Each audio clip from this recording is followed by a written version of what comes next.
নমস্কার বন্ধুরা, সরমার রান্নাঘরের আরও একটা নতুন রেসিপিতে আপনাদের সকলকে স্বাগতম। আজকে নিয়ে এসেছি ডিম আর টমেটো দিয়ে একটা ইউনিক স্ন্যাক্সের রেসিপি। এটা খেতে যেমন সুন্দর সেই রকম দেখতেও খুব সুন্দর। বড় থেকে ছোট সকলেরই কিন্তু এই রেসিপিটি খুব ভালো লাগবে। তাহলে চলুন দেরি না করে শুরু করে ফেলি আমাদের আজকের রেসিপি। প্রথমে দেখে নিই উপকরণ। আজকের রেসিপির জন্য আমাদের এখানে লাগছে টমেটো। এখানে আমি 2টো টমেটো নিয়ে নিয়েছি। টমেটোগুলো ভালো করে ধুয়ে নিয়েছি, আর একটু বড় সাইজের টমেটো নিলে এই রেসিপিটা খুব ভালো হয়।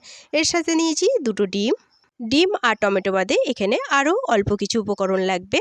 সেগুলো হলো, এখানে একটা ছোট্ট পেঁয়াজ আমি কুচি করে নিয়েছি। বেশি পেঁয়াজ লাগবে না, একটা ছোট সাইজের পেঁয়াজ এইভাবে ছোট ছোট করে কেটে নেবেন। আর অল্প একটু ক্যাপসিকাম আমি এইভাবে ছোট ছোট করে কুচি করে নিয়েছি। আর নিয়েছি ধনেপাতা কুচি আর কাঁচা লঙ্কা কুচি। এরপর আমি টমেটোগুলো কেটে নেব। তার জন্য আমি এখানে একটা চপার বোর্ড নিয়েছি। এই চপার বোর্ডের মধ্যে আমি 2টো টমেটো নিয়ে নিয়েছি। এই টমেটোগুলো এবার সুন্দর করে কেটে নেব। এখান থেকে আমি একটা টমেটো নিয়েছি। টমেটোটা এইভাবে আমি ওপরের অংশটা প্রথমে অল্প একটু কেটে বাদ দিয়ে দেব। ওপরের যে একটু মোটা অংশ থাকে বোটার দিকে, সেটা এইভাবে একটু কেটে বাদ দিয়ে দিচ্ছি। এটা আমি নেব না, এটা সাইডে রেখে দিচ্ছি। টমেটোর এই অংশটা ফেলে না দিয়ে যে কোনো রান্নাতেও আপনারা এটা ব্যবহার করে নিতে পারেন। এরপর ছুরি দিয়ে এইভাবে ছোট্ট ছোট্ট করে স্লাইড করে আমি কেটে নেব। তবে খুব পাতলা করে স্লাইড করব না, টমেটোগুলো সামান্য একটু মোটা করে করে নেব। দেখুন আমি যেভাবে মোটা মোটা করে করছি, এইভাবে একটু টমেটোটা কিন্তু মোটা মোটা স্লাইড করে নিতে হবে। খুব পাতলা স্লাইড করলে এটা কিন্তু ভালো লাগবে না। আমি এখানে ছুরির সাহায্যে এই টমেটোগুলো একটু মোটা করে কেটে নিচ্ছি। আপনারা যদি চান তাহলে বটিতেও এটা করে নিতে পারেন। আপনাদের যা সুবিধা আপনারা তাতেই এই টমেটোগুলো এইভাবে পিস করে নিতে পারেন। দেখুন এখানে আমি এক এক করে 2টো টমেটোই কেটে নিয়েছি। টমেটোগুলো কিন্তু দেখতে খুব সুন্দর লাগছে চাকার মতো। এরপর এই টমেটোর মাঝের যে বীজগুলো আছে সেই বীজগুলো আমি বার করে নেব। তার জন্য এখান থেকে আমি একটা টমেটো পিস নিয়েছি। আর এখানে আমি একটা কৌটোর ঢাকন নিয়েছি। এই ঢাকা দিয়ে এইভাবে আমি টমেটোর বীজগুলো বার করে নিচ্ছি। এইভাবে টমেটোর বীজগুলো বার করে নিলে কিন্তু খুব সহজেই বেরিয়ে যায়। এই টমেটোর বীজগুলোও কিন্তু আমি রান্নার কাজে ব্যবহার করব। এগুলোও কিন্তু ফেলে দেবো না। সবগুলো টমেটোর পিস থেকে এইভাবে বীজগুলো বার করে নিতে হবে। এরপর এই টমেটোর বীজগুলোকে এইভাবে ছোট ছোট টুকরোতে কেটে নিতে হবে। বীজগুলো যতটা ছোট করে চপ করা যায় ততটা ছোট করেই ছুরির সাহায্যে এইভাবে চপ করে নিতে হবে।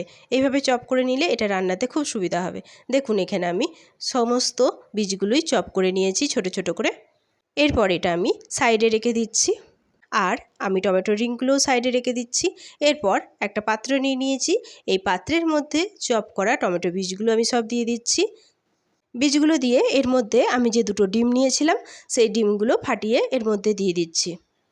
আমি এখানে 2টো ডিম দিয়ে করছি। আপনারা এটা আপনাদের ইচ্ছে অনুযায়ী কমিয়ে বাড়িয়ে নিয়ে করতে পারেন, কোনো অসুবিধা নেই তাতেও। ডিম ফাটিয়ে আমার দেওয়া হয়ে গেছে 2টো। এরপরের মধ্যে অ্যাড করে দিচ্ছি কুচিয়ে রাখা পেঁয়াজ, কাঁচা লঙ্কা কুচি, ক্যাপসিকাম আর ধনেপাতা কুচি। যেগুলো আমি কেটে রেখেছিলাম সবকটা উপকরণই আমি এর মধ্যে অ্যাড করে দিলাম। এরপর আমি এর মধ্যে অ্যাড করে দিচ্ছি 3 থেকে 4 চামচ কর্নফ্লাওয়ার। এখানে কর্নফ্লাওয়ারটা কিন্তু একটু বেশি পরিমাণে দিতে হবে। সবশেষে এর মধ্যে অ্যাড করে দিচ্ছি সামান্য একটু লবণ স্বাদ অনুযায়ী। এরপর ভালো করে এই সব উপকরণ আমি মিশিয়ে নেব। এখানে কর্নফ্লাওয়ারটা আমি একটু বেশিই দিতে বললাম, কারণ এই ডিমের গোলাটা কিন্তু একটু মোটা করে করতে হবে। পাতলা করে করলে পরে কিন্তু যখন টমেটোর মধ্যে এই গোলাটা দেওয়া হবে তখন কিন্তু এটা বেরিয়ে যেতে পারে। তাই কর্নফ্লাওয়ারটা একটু বেশি দিয়ে এই ডিমের গোলাটা কিন্তু একটু মোটা করে করতে হবে। দেখুন আমার এখানে ভালো করে মেশানো হয়ে গেছে। আর ডিমের গোলাটা কিন্তু আমি একটু মোটা করেই করেছি। খুব ভালো করে ফেটিয়ে মেশাতে হবে যাতে ডিমের সাথে সমস্ত সবজিগুলো খুব ভালোভাবে মিশে যায়। আর ডিমের এই রেসিপিটি কিন্তু খেতে খুব সুন্দর হয়। বাচ্চাদের টিফিনেও আপনারা এটা ব্যবহার করতে পারেন, অথবা সন্ধ্যাকালীন বা সকালের স্ন্যাক্স হিসেবেও ব্যবহার করতে পারেন। দেখুন ডিম মেশানো কমপ্লিট। এরপর যাই পরবর্তী স্টেপে। তার জন্য ওভেনে আমি একটা ফ্রাই প্যান বসিয়ে দিয়েছি। এই প্যানটা ভালো করে গরম করে নিয়ে আমি এর মধ্যে দিয়ে দিচ্ছি সর্ষের তেল। আমি এখানে এই রেসিপিটা সর্ষের তেলে করছি। আপনারা সর্ষের তেলের বদলে সাদা তেলও ইউজ করতে পারেন। তেলটা খুব ভালো করে প্যানের চারিদিকে আমি এইভাবে চাড়িয়ে নেব। এই রেসিপিটি কিন্তু এইরকম একটা ফ্রাই প্যান বা তাওয়ার উপর ভালো হয়, কড়াইয়ে কিন্তু অতটা ভালো হয় না।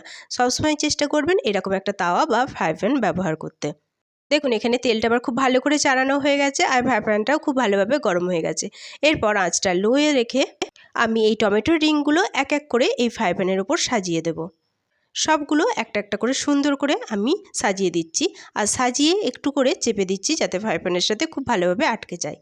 সবগুলো আমার এখানে সাজানো হয়ে গেছে। এরপর চামচে করে আমি যে ডিমের গোলা করে রেখেছিলাম সেই গোলাগুলো এর মাঝে অল্প একটু একটু করে দিয়ে দিচ্ছি। এক এক করে এইভাবে সবগুলো রিংয়ের ভেতরেই আমি টমেটোগুলো দিয়ে দিয়েছি। দেখুন সবগুলো টমেটো রিংয়ের ভেতরেই আমার ডিমের গোলা দেওয়া হয়ে গেছে। এরপর লো আছে এগুলো আমি ভেজে নেব। এগুলো ভাজতে বেশি টাইম লাগে না, 2 থেকে 3 মিনিট টাইম হলে এটা কিন্তু ভাজা হয়ে যায়। লো আঁচে কিন্তু ভাজতে হবে, নাহলে কিন্তু এটা পুড়ে যেতে পারে।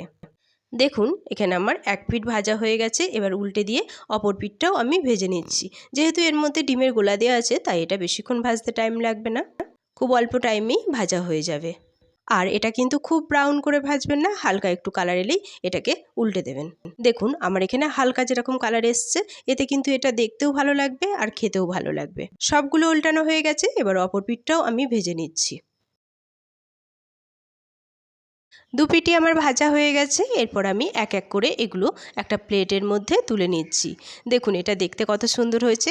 বাচ্চাদের তো এটা খুব পছন্দ হবেই, এছাড়া বড়দেরও এটা খুব পছন্দ হবে। আর যেহেতু এটা ডিম আর টমেটো দিয়ে তৈরি, তাই এটা বাচ্চা বড় সকলেরই কিন্তু স্বাস্থ্যের পক্ষে খুব উপকারী। দেখুন এখানে আমার সবগুলো একটা প্লেটের মধ্যে তোলা হয়ে গেছে। এরপর পরিবেশন করার জন্য আমি এখানে একটা প্লেট নিয়েছি।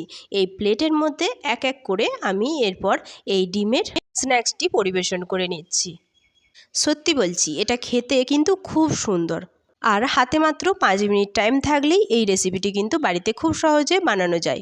হালকা খিদের ক্ষেত্রে এই রেসিপিটি কিন্তু একেবারে পারফেক্ট। ডিম এই টমেটোর ইউনিক রেসিপিটা আপনারা যদি একবার বাড়িতে বানান তাহলে বাজি রেখে বলতে পারি যে সপ্তাহে 2-3 বার তো এটা বানানোর রোদ আসবেই। দেখুন আমার পরিবেশন করা হয়ে গেছে আর এটা দেখতে কত সুন্দর লাগছে। আর খেতে তো হয়েছে অসাধারণ, না খেলে পরে কিন্তু বিশ্বাসই হবে না। সকলের কাছে অনুরোধ রইল একবার অবশ্যই এই রেসিপিটি বাড়িতে ট্রাই করে দেখুন। আমার রেসিপিটি কেমন লাগলো তা অবশ্যই কমেন্টে জানানোর অনুরোধ রইল। আর নতুন বন্ধু হলে অবশ্যই চ্যানেলটি সাবস্ক্রাইব করে পাশে থাকার অনুরোধ রইল। আজ এই পর্যন্তই, দেখা হবে আবারও একটা নতুন রেসিপি নিয়ে। ততক্ষণ সবাই সুস্থ থাকবেন, ভালো থাকবেন। আমার পাশে থাকার জন্য সকলকে অনেক অনেক অনেক ধন্যবাদ।